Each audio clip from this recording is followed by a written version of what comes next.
Dr. Jeff Davis, President of Lordship Investments and Director of New Way Community Development, here today to offer you 5 minutes to live by. We're going to be talking about various subjects throughout these programs, and these subjects are going to cover topics like Christianity, business, real estate, and marriage, finances, sales. We cover a whole gamut of things, and today we're going to be talking about a book that I wrote, Speak to Your Problems. This book is going to look at the spiritual and practical implications of how what you say impacts the problems in your life. Speak to Your Problems, written by me. Now, we've been looking at this whole concept of what it means to speak to problems. And everybody has problems. You have problems. I have problems. We all go through things. But the way that we address them differs. Sometimes what I find is that when some people are going through a problem, what they do is they embrace the problem. Okay? They look at what it is that they're facing and they embrace it, but they don't understand that in order to overcome, you have to be willing to make adjustments. So when you look and you see how people are all facing problems, but some people are overcoming them and others aren't, you have to say to yourself, what are the people who are not having these problems doing that I'm not doing? What is it that they're experiencing, or why do they experience things that I'm not experiencing? You have to be willing to embrace the fact that change requires adjustment. So if I'm looking at my life and I've got a series of problems and I don't know how to address them, then I want to look to someone who's not having that same problem because they have learned how to address them. Jesus is an excellent example of this because the disciples who were with him for 3 years got to see him deal with a multitude of problems. And we began this study looking in Mark chapter 11. Jesus was headed to another place to speak, and he came across a tree. He was hungry that morning, and so he went to get some figs, and he saw that there were no figs on the tree, so he cursed the tree and said, You're not going to give fruit to anybody else ever again. He went into the city. He went to the temple, dealt with people, etc. And on the way back, the disciples noticed that the tree that he spoke to earlier had died. And then Peter made a comment, our great friend Peter there. So if I were to look at this and say, let's pick it up at verse 20 in Mark chapter 11. Let me just read a few verses for you. It says, Now in the morning as they passed by, they saw the fig tree dried up from the roots. And Peter, remembering, said to him, Rabbi, look, the fig tree which you cursed has withered. Jesus looked back and answered him and said, Have faith in God. Key point, 4 words, powerful words. He says in verse 23, For surely I say unto you, that whoever says to this mountain, Be removed and be cast into the sea, does not doubt in his heart but believes that what he says will come to pass, he'll have whatever he says. Therefore I say unto you, whatsoever things you ask for when you pray, believe that you receive them, and you'll have them. A multitude of revelation in these few passages here. So again, setting the stage, they come back. Peter looks at him. He says, Look, the tree, it's dead. And Jesus' response, verse 22, have faith in God.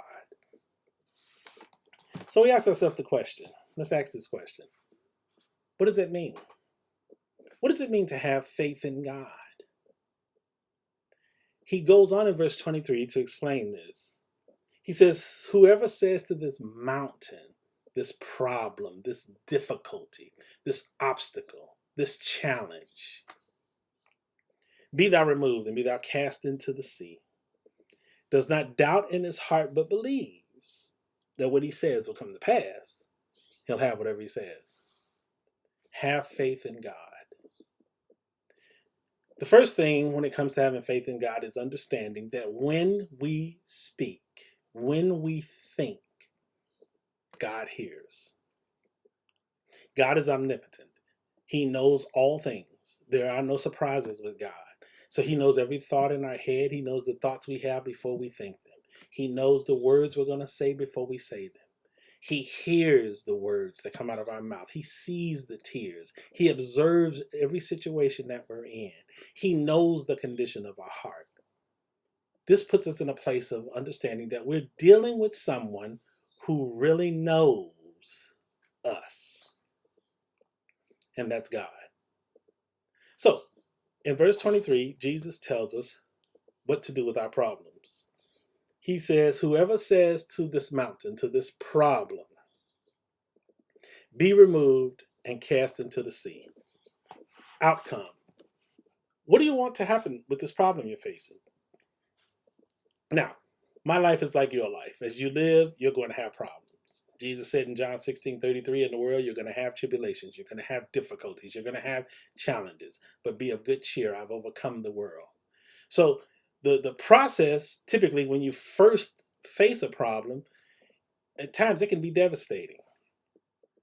It might be the news that someone you love is sick. It might be going into your job and realizing that they're letting you go today.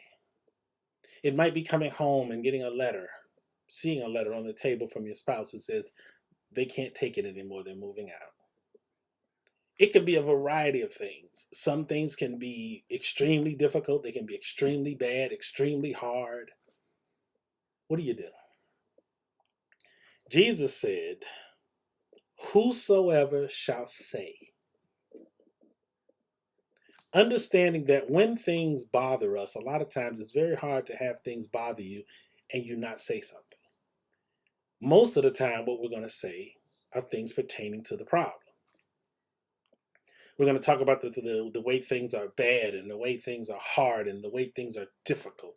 We're going to speak about the problem. But remember, this book, speak to your problems. So Jesus said, whosoever shall say to this mountain, to this difficulty, to this problem, whosoever shall say. I submit unto you that when something happens, you have to say something. You got to respond. To think that you're just going to sit and not say anything, I think is unrealistic. But when you talk about the problem, you need to make that a very small conversation, a very short conversation. Because the real power isn't in speaking about problems. The real power is learning how to speak to problems. So let me give you a difficulty. You go to work today and they unexpected layoff. You are told that your services are no longer needed. They want to give you somebody to escort you out of the building. You go into your office or your desk, you clean things out, and then you leave. You put it in your box in the car, and now you're driving home. And you're thinking about what just happened. You're thinking about how you feel. And you may even be saying things. You may be screaming in the car. You may be yelling. Maybe you call home and your spouse picks up and you says, well, honey, I've got some bad news for you. I've just been laid off. And then you may hear their response and stuff. Speaking about the problem. It is a natural occurrence. Even as a Christian, it's hard to hide pain. It's hard to hide disappointment. But there has to come a point in your mind when you shift and you take your mind off of talking about the problem to speaking to it. Now your problem is, I've got to figure out, how to pay my bills. I need income. I need something to happen here to change what I'm dealing with. Speaking to the problem. How do we speak to the problem? In this passage, Jesus said, be removed and be cast into the sea. Now, he's using a metaphor showing a literal mountain that is in your way that you're going to speak to that goes into the sea. And for most of us, it's very hard to believe that a mountain's going to get up off the land and go into the sea. But the thing that I believe spiritually he's trying to show us is that you have to take that problem and speak it to a place that is not currently occupied. So going back to the example with the job, maybe your mind is just filled with your bills and what it means to your family and how you're going to support your kids and take care of your spouse and do the things you need to do. When you are speaking to the mountain and saying, be thou removed and cast into the sea, you're taking that unemployment thought and putting it in the back burner because now it's history. You're not going to sit up here and spend all your time talking about the fact that you lost your job. You've spent some time doing it, but you can't spend all your time doing it. Because now it is time to think about your future. Where are you going? What are you going to do? How are you going to get there? It says, not only are you to tell the mountain to get up, be thou removed, and cast into the sea, but you're not to doubt in your heart. Now, again, when problems first approach us, sometimes they look so big we don't see an answer because there is no answer in us. We're so busy focused on what's wrong, we can't see what could be right. We're focused on the problem, not the solution. The answer to every problem must exist. You say, what do you mean, Jeff? 1 Corinthians chapter 10, verse 13 tells us, there is no temptation taken to you but such as is common to man. Meaning that every time you and I face a situation that's negative, there's a possibility that we could be tempted. And this scripture says there's no temptation taken us that is not common to man. Everybody faces these challenges. You're not the first person that's been laid off or fired from their job, and you won't be the last. You're not the only person that got up that morning and everything was good, and now you're coming home and everything has just changed. These are problems that are common to everybody. So we are to look at the problem, we're to take it from where it is, to put it to a place that it currently is not occupying, and we're not to doubt in our heart. You have to believe that what is a mountain today can actually be a blessing tomorrow. Sometimes the best way to look at a door closing is realizing that if God shut a door, it's because he's opening one. That he's making a way in the wilderness. When he took Israel out of Egypt and they thought they were going to die in the wilderness, no, God saw the promised land.